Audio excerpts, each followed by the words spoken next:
Eu quero aproveitar o feriado, o 4 de julho, e te contar sobre a minha música patriota favorita dos Estados Unidos. Apesar do feriadão, do vermelho, azul e branco, dos fogos, de todo o clima, eu não tô num clima comemorativo, obviamente, e também nem um pouco patriota. Mas eu consigo sentir isso um pouco quando eu escuto a música This Land Is Your Land. Se você conhece essa música, talvez você tá pensando, o que tem de mais nisso? Cantam essa música nas escolas, cantam em jogos, às vezes em cerimônias de naturalização. É até meio chatinha e repetitiva. Sim, mas quase ninguém sabe a verdadeira história dessa música, que virou praticamente um segundo hino aqui. É cantada ou tocada em eventos do governo e foi escrita por um socialista declarado. E isso em uma época em que os Estados Unidos tinham sim pessoas ou grupos de esquerda, tá? E foi também uma resposta meio que raivosa a outra música ainda mais popular aqui, que é o God Bless America. E tem versos na versão original que são basicamente anticapitalistas, mas claro que foram cortadas, esquecidos e não são cantadas ou tocadas pelo governo. Mas vamos falar sobre isso hoje aqui, porque eu adoro esses vídeos e temas de coisas ou histórias do que eu gosto dos Estados Unidos. Mas antes, você já ouviu essa música?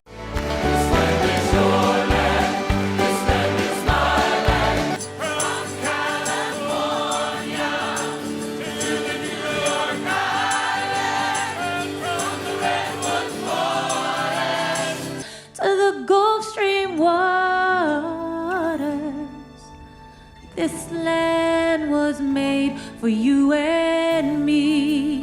As I was walking that ribbon of highway, I saw above me, and the skyway, I saw below me that golden valley.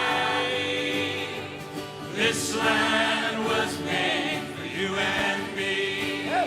O nome do cara que escreveu essa música é Woody Guthrie. Ele nasceu em Oklahoma em 1912 e a vida dele, como muitos daquela época, não foi fácil. A irmã morreu no incêndio, o pai faliu, a mãe foi internada num hospital psiquiátrico, trauma em cima de trauma. Quando ele era adolescente, ele começou a viajar pelos Estados Unidos pegando carona em trens de carga, tocando violão por moedas e dormindo nas ruas. E, durante essas viagens, ele viu a Grande Depressão de perto. Trabalhadores sem emprego, famílias passando fome, gente sendo expulsas das suas casas e perdendo as suas terras. E isso moldou muito, ou tudo, na verdade, da visão política dele. Na metade dos anos 30, Guthrie foi para a Califórnia, como centenas de milhares de outros refugiados do Dust Bowl, uma catástrofe ambiental e econômica que devastou o meio oeste do país, e muito das fotos e histórias que vêm da Grande Depressão vêm justamente do Dust Bowl. Mas lá na Califórnia, ele conseguiu um programa dele na rádio em Los Angeles. Ele tocava música folk, contava histórias e começou a misturar comentário político nas músicas dele. Falava sobre como trabalhadores migrantes dentro do país estavam sendo tratados, sobre a exploração, sobre a pobreza, e isso deu a ele um público de pessoas que estavam se identificando ou sentindo muitas das mesmas frustrações e raiva dele. Em 1940, Guthrie foi para Nova York e gravou o primeiro álbum dele, Dust Bowl Ballads, que até hoje é considerado um dos primeiros álbuns conceito ou álbuns que tem um tema ou uma história narrativa central em vez de singles, assim, músicas soltas em um disco. Então esse foi um dos primeiros desse aqui na história do país. E em Nova York, ele conheceu o Pete Seeger, que virou parceiro dele para a vida toda praticamente, e também outro cara bem interessante com uma história riquíssima e muito importante para a música nos Estados Unidos. Mas esse vídeo não é dele. Juntos, eles formaram um grupo chamado Almanac Singers, que era basicamente um dos primeiros grupos musicais de ativistas ou com ativismo como um tema central nas músicas dos Estados Unidos. Cantavam em manifestações, em greves, em comícios sindicais, e a política do Guthrie ficou cada vez mais explícita. Ele se tornou socialista declarado, simpatizante do Partido Comunista e escrevia para o Daily Worker, que era o jornal do Partido Comunista dos Estados Unidos. Ele participava de eventos e manifestações do do movimento trabalhista, e o círculo de amizade dele era gente como o Pete Seeger, Leadbelly, Cisco Houston, gente que usava a música como ferramenta política naquela época. Aí veio a Segunda Guerra Mundial. Mesmo sendo anti-guerra e de esquerda, viu o fascismo na Europa como uma ameaça existencial global de proporções enormes. Com isso, ele se alistou na Marinha, serviu em várias missões e inclusive participou do transporte de tropas para o D-Day. Nessa época, ele pegou o violão dele e pintou uma frase que ficou famosa, ou uma imagem que ficou bem icônica, que é: "Essa máquina mata fascistas". A ideia veio dos trabalhadores das fábricas de armamento que colavam adesivo nas máquinas dizendo a mesma coisa, ou com a mesma frase, como uma forma de apoiar o esforço da guerra com a arma preferida dele. A arma dele contra a injustiça, contra o fascismo, contra um sistema que explorava o povo ou o trabalhador.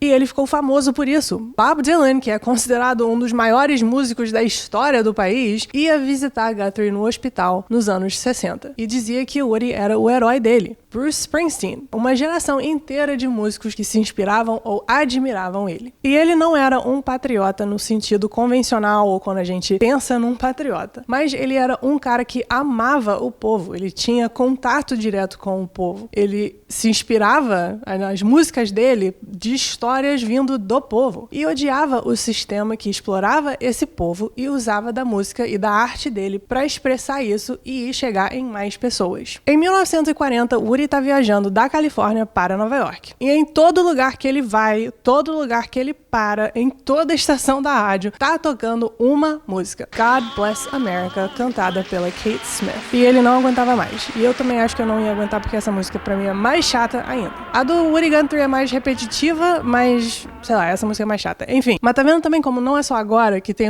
uma música repetindo em todos os lugares, que fica como chiclete na cabeça? E ele não gostava da música não é porque a música era ruim, mas porque pra ele God Bless America era um patriotismo cego. Era uma música que pedia pra Deus abençoar os Estados Unidos, enquanto milhões de pessoas estavam passando fome, sem casa, sem emprego e vivendo na miséria. E aí ele chegou em Nova York e escreveu uma resposta para aquela música que eventualmente se tornou This Land Is Your Land. Só que o título original era Deus abençoou a América para mim. Mas não foi só o título que mudou não. A versão que todo mundo conhece, a versão que cantam nas escolas, tem versos bonitos sobre a paisagem e a natureza dos Estados Unidos, fazendo meio que um cartão postal em música para o país. Só que Woody Guthrie escreveu outros versos que quase ninguém conhece porque foram tirados das versões oficiais, e esses versos contam uma história um pouco diferente. Em um dos versos retirados, ele descreve um muro alto tentando bloquear o caminho dele, com uma placa dizendo propriedade privada ou proibido a entrada, no trespassing. Mas do outro lado da placa não tinha nada escrito lá. E com isso, ele conclui que essa terra foi feita para você e eu. Perceberam o que ele está dizendo? Que algo como propriedade privada ou proibir a entrada de alguém é uma construção de um lado só. Ele não enxerga assim. E que no final, a terra é de todo mundo, porque olha só, é só uma placa. Do outro lado da placa só tem terra, um espaço enorme que foi feito para você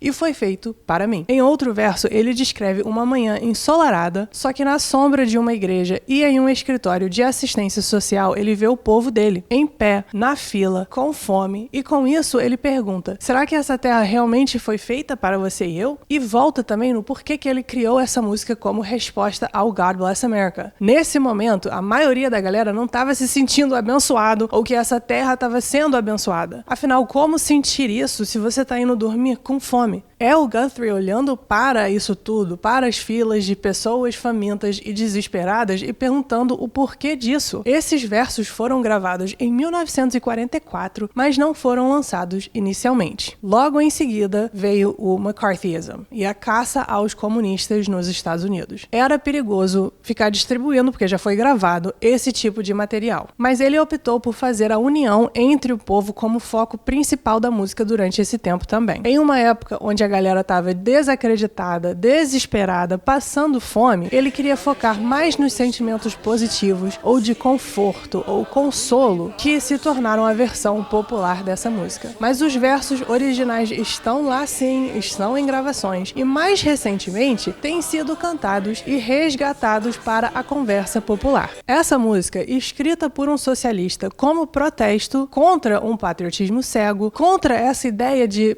hora que passa, quando tem como cobrar ou exigir soluções de pessoas em posições de liderança ou poder, virou uma das músicas mais emblemáticas e patriotas dos Estados Unidos. Cantam sim nas escolas, foi lá onde eu aprendi essa música. Cantam ela em cerimônias militares, no 4 de julho também, em inauguração de presidentes. E óbvio que com isso o governo, qualquer governo dos Estados Unidos, usa essa música da forma que quer. Às vezes até deturpando o legado do Woody Guthrie, e para quem não conhece, acha que é sobre isso mesmo. E eu tô falando especificamente de que em 2025, o Departamento de Segurança Interna do Trump, o DHS, que cuida de imigração, fronteira, deportação, isso tudo que a gente fala sobre aqui, usou essa música num vídeo de propaganda nas redes sociais. This Land is Your Land, tocando enquanto mostravam agentes do governo protegendo ou defendendo a pátria. A música de um socialista que ele escreveu como um protesto socialista contra a propriedade privada e a fome causada nesse país pelo capitalismo, em um país com tantos recursos para ser usado pelo povo, usado pelo braço do governo que deporta imigrantes e trabalha como um grupo paramilitar às ordens de um homem exclusivamente. Obviamente e infelizmente o Woody Guthrie tá se revirando no túmulo dele porque ele era contra isso e seria contra isso nos dias de hoje. Ah, mas como assim, Julie? Não tem como afirmar que o cara seria contra isso hoje. A gente não tem como saber. Nos anos 50, sabe quem era o proprietário do apartamento do Woody Guthrie, onde ele morava no Brooklyn? Fred Trump, o pai do Donald Trump. E Guthrie escreveu músicas e versos com muita raiva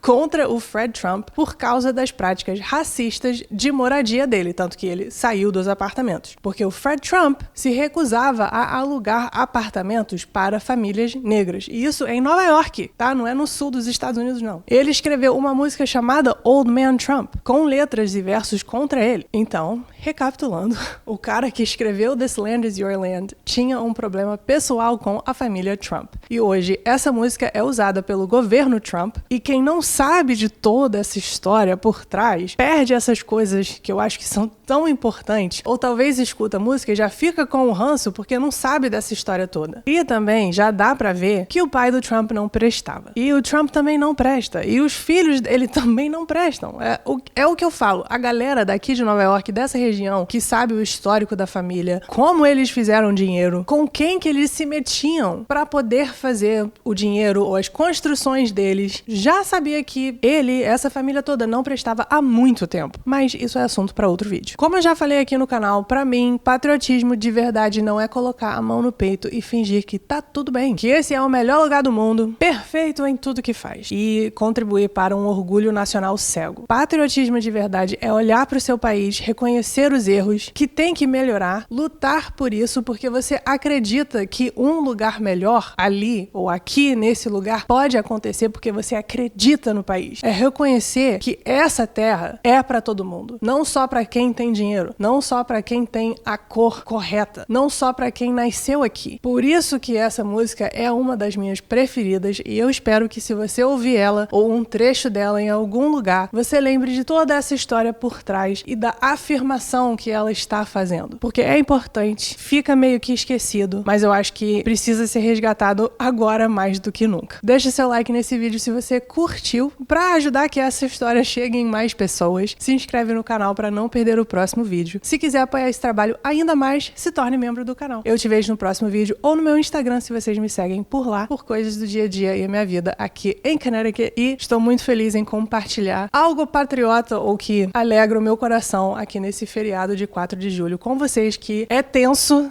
sentir um pouco de orgulho ou esperança com tudo que vem acontecendo. Então, por causa disso, muito, muito obrigada de coração. Bye! This land is your land, this land is my land, from California to the New York Island, from the Redwood Forest to the Gulf Stream waters. This land was made for you and me. Yes, thank you, thank you.